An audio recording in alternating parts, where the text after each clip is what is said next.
Hello everybody.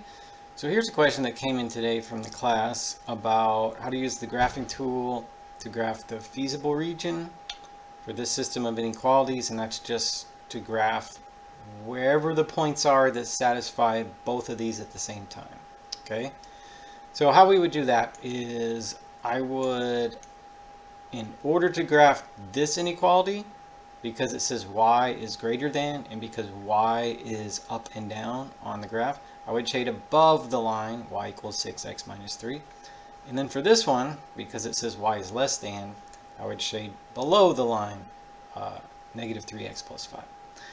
So in other videos, I've recommended making tables to get a few points in order to do this. Okay, so here I have tables with 2 points for each of them, and we'll try that out. Okay, so first, to graph this one, 6x minus 3, I would use the point 0, negative 3, and 1, 3. Okay, so I'm going to do this, and then I'm going to select line because that's the kind of object I'm going to graph.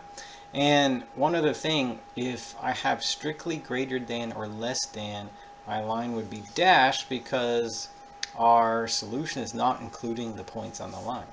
If it happened to say greater than or equal to or less than or equal to, I would use a bold line because then the points on the line would be part of the answer. Anyway, so now I need to select some points in order to graph this. And as I move my cursor around, you can see up here it tells me where my cursor is in terms of a point. So I want 0, negative 3, and then I want 1, 3 in order to graph the line y is equal to 6x minus 3.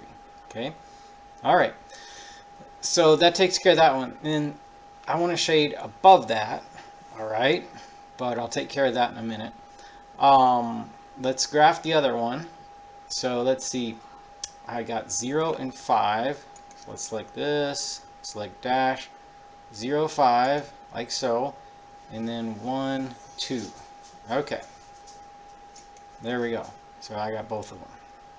Now, from there, I said I wanted to shade above the blue one and below the yellow one. Okay, so above the blue one and below the yellow one. So that would be out here. This is the only region, you know, as I'm kind of moving my cursor around, see what I'm trying to highlight for you? This is the region that's above the blue line and below the yellow line, which is what I wanted. Okay, so I'll select this, and then I'll drop that over here, and there we go. Okay, so I got both lines over there with the proper points that I need, and then I've shaded according to whatever is simultaneously above the line 6x minus 3 and below the line negative 3x plus 5. So I did all that, and I want to save it. So I've got it over here the way I want it, and then I'll check it, and then it's correct. Okay, so that's how we can use the graphing tool with all the considerations along the way. I guess if you get stuck with this, then make sure your points are correct. Okay, and if something's still not right, make sure that you got the lines dashed or bold accordingly, that you've got your above and below correct when you're looking at it. It's easy to get that mixed up. And I guess if it's still not working, I can't really imagine that happening, but if it still wasn't working, maybe try a different point. Okay, you know, I'm doing zeros and ones because those are fairly easy numbers, but I could use negative 1 or 2 or 3. It's got to fit over here, but you know, you could try different numbers and see if that works. If it's still not working, then you definitely need to get a hold of me so that I can look at it.